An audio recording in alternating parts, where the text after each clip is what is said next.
Ազգային ժողովում հնչում են տեսակետներ, որ դուք էլ Քոչարյանները տեղյակ են եղել իրենց դեմ սպասվող այս պրոցեսներից եւ վերջում սկսել են ակտիվացնել, սրացնել խոսույթը ազգային ժողովում, ցույց տալու, այսպես ասած, ժողովրդին, որ դրա հետևանքն է։ Որքանով է այդ падգամավորի, ԿՊ-ական падգամավորի ասածը համապատասխանում իրականությանը, կարծեմ տարին փոխել։ Երևի այդ մարդը վերջի 8 տարվա պատմությանը նայել է իր կաբինետի, սկզբից հեռախոսի պրիզմայից,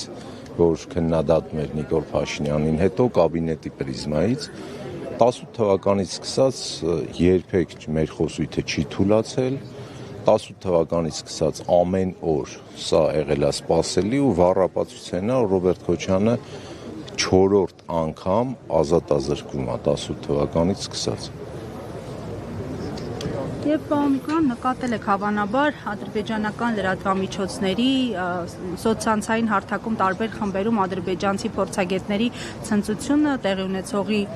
առնչությամբ, այնպես է ստացվել, որ Արցախի բոլոր նախագահներն են այս պահին ձերբակալված, 3-ը Բաքվի բանտում են, մեկը այստեղ պրոցեսի մեջ։ Հիմա հանգուցալուծումը ինչպես եք տեսնում եւ արդյոք խոսում վկայումն է այս ադրբեջանական ցնծությունը, որ այստեղ մի բան սխալ է։ Գիտեք, այդ ցնծությունը պերմանենտ լինում է, հենց մենակ չի ուզեն ընդգծել, հենց իմенно Ռոբերտ Քոչյանի հետ կապված, բայց պիկին հասնում է Ռոբերտ Քոչյանի հետ կապված քրեական գործերով ու կալանավորումներով, բայց բոլոր ազգային գործիչների, Հայաստանի պետական գործիչների հետ կապված այդ ցնծությունը ես նկատում եմ, ես էլ եմ իրենց դիտարկում։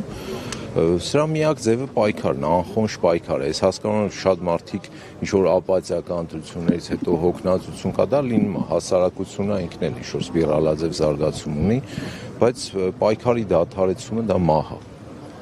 Եթե ինչ-որ մեկ ուզում է ազգի կամ պետականության մահ արձանագրի, կարա չպայքարի,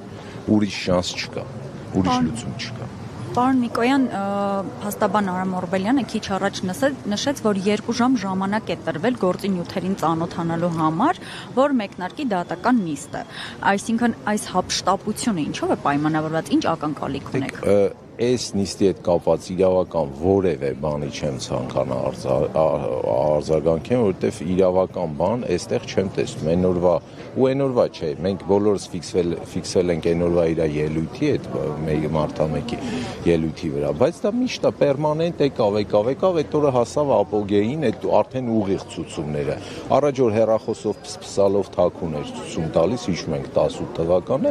հիմա արդեն ուղիղ ազգային ժողովի ամբիոնից ցուցում է տալիս, ուստի իրավականի հետ կապված իրոք քանի ժամ են տվել, քանի ժամ կտան, կարային հենց այդ օրը իր ելույթից հետո միանգամից ասեն սա կալանքի որոշում է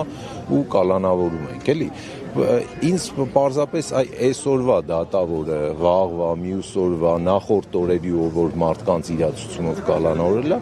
այդ դատավորների վճռում մի բան է գրած։ Որքանով է տվյալ դատավորը համաձայն նրա հետ, որ կան վնգստացող դատավորներ ու կաշառակեր դատավորներ։ Պարոն ամեն դեպքում Փաշինյանը նշում է, որ ինքը ունի ժողովրդի մանդատը,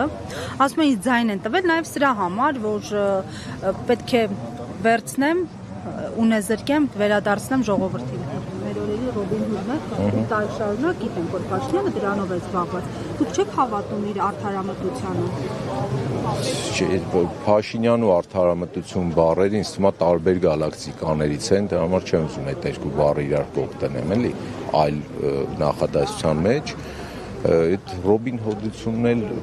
տեսել ենք, էլի, ինչ որ դղյակներից են խոսում, չէ՞, մանումենտի ամենահայտնի դղյակը, ցանկացած սովորական մարդ իրան պետքա հարցնի։ Մանումենտի Հայաստանի Հանրապետության ամենահայտնի դղյակը ժողովրդի որ մասին վերադարձվեց, կարող է իշխանական, պրոիշխանական օլիգարխին։ Չկա տես բան, Ժորժ ջան, ձեզ ոչ մեկ դղյակներ չի վերադարձնելու, ոչ մի բան։ ԿՊ-ականները պարզապես հարստանալու են ու ինչ որ ունեցվածքի մեծ մասամբ արդար քրտինքով ձեռք բերված, հարկերը մուծված ունեցվածքի գողությունա տեղի ունենալու, ինչ որ բոլշևիկյան մոդելով։ Սա բոլշևիզմը չի, ես չգիտեմ սա ինչ է։ Պարոն Միկոյան, առհասարակ կալանավորումները եղել են հիմնականում նախընտրական շրջանում, Բայց հիմա հետընտրական շրջանն է եւ այսպես ակտիվ գործընթացներ են տեղի ունենում Նիկոլ Փաշինյանի ընդդիմախոսների, այս դեպքում նաեւ Ռոբերտ Քոչարյանի, Գագիկ Ծառուկյանի նկատմամբ իրականում ինչ գործընթաց է տեղի ունենալու։ Մտահոգություն կա, որ տարածքների հանձնում, Տիգրան հանձնում ամենօրյա ռեժիմով մտածող մարդկանց մեծ մասը հասկանում են ամենօրյա ռեժիմով ողբերգության սպասում կա, որտեղ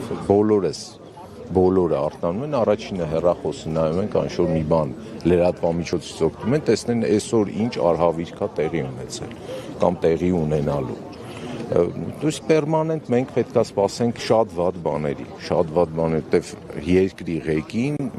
իսկապես մարդա ով կակ մինիմում adekvat չի, որ ուրիշ էպիցետներ չօգտագործեն, էլի։ Իսկ մի հարց էլ իրան է տված մանդատի, մարդիկ իրան մանդատ տվել են, որ բանակում զոհեր չլինի։ Երևի որ դնենք կշերքի նժարին, մարդիկ շատ անհամեմատ ծանր մանդատ կտան նրան, որ իրանց որդիները չգնան բանակում ինքնասպանել են կամ սպանության ենթարկել են։